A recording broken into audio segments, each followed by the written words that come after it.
बिस्मिल्लाहिर्रहमानिर्रहीम अस्सलाम वालेकुम डियर स्टूडेंट्स। इस वीडियो में हम डिस्कस करेंगे 10th क्लास फिजिक्स की जो बुक का बेटा उसका चैप्टर नंबर 12 12वां जो चैप्टर है उसकी एक्सरसाइज का बेटा न्यूमेरिकल नंबर 12.3 वाला 12.3 वाला बेटा जो न्यूमेरिकल है, तीसरा न्यूमेरिकल जो है वो हमने सॉल्व करना है, जिसमें हमें बेटा गिवन डाटा जो दिया हुआ है उसमें ये दो चीज़ें गिवन दी हुई हैं और फोकल लेंथ इसमें फाइंड करनी है। लेकिन हम बेटा ज़रा स्टेटमेंट को पढ़ते हैं बुक से, वहाँ पे क्या कहता है फिर उसको समझते हैं और इसको सॉल्व करते हैं।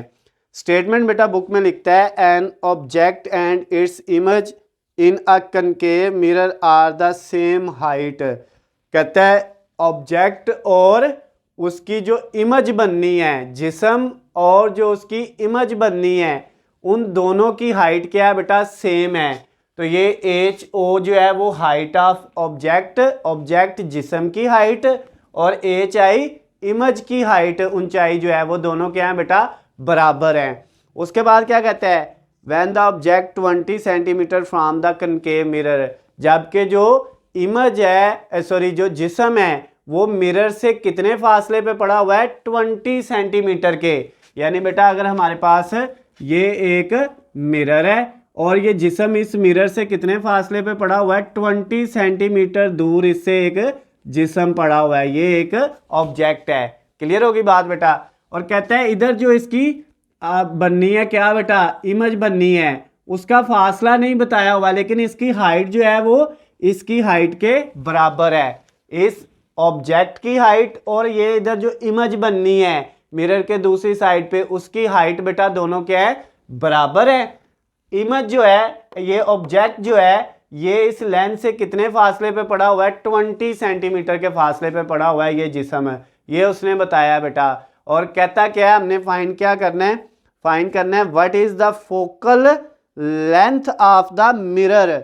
मिरर की फोकल लेंथ क्या होगी वो आपने बेटा फाइंड करनी है, यानी एफ फाइंड करना है। क्लियर होगी बात बेटा। अब इन चीज़ों की हमें समझ आ गई, अब हमने एफ निकालना है। एफ निकालने के लिए बेटा पहले हमें क्यू चाहिए कि इमेज जो है उसका फासला कितना है। ऑब्जेक्ट का तो हमें पता चल गया लेंस से इतना है, जिस ये जो इमेज बननी है, इसकी तस्वीर बननी है बेटा, लेंस के बाद उसका कितना फासला होना है वो बेटा पहले हमें फाइंड करना है। तो उसको हम क्यू कहते हैं। क्यू फाइंड करेंगे तो एफ निकलेगा, अदरवाइज एफ नहीं निकलेगा।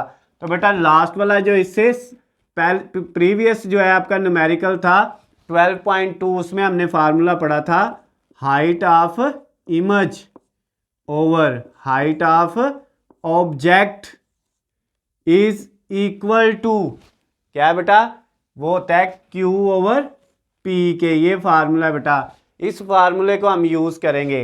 एक बात याद रखें बेटा, यहाँ पे वो ये हमें कह रहा है कि ये जो ऑब्जेक्ट है और ये जो इमेज है दोनों की हाइट क्या है, सेम है, बराबर है। जिस्म की ऊंचाई और इमेज की ऊंचाई, यानी ये हाइट ऑफ ऑब्जेक्ट और हाइट ऑफ इमेज दोनों क्या हैं बेटा, बराबर हैं।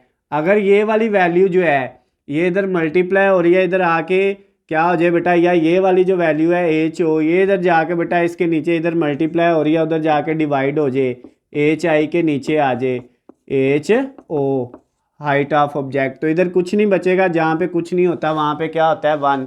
अगर ये बेटा दोनों ऊंचाइयाँ बराबर है ना, उसने हमें गिवन दिया हुआ है कि बराबर है, इसका मतलब H I over H O किसके इक्वल है, 1 के। तो यहाँ पे बेटा इन दोनों की जगह हम क्या पुट कर देंगे, 1 पुट कर देंगे। सॉरी, यहाँ पे क्या आ जाएगा, 1 आ जाएगा, इक्वल क्यू ओवर पी।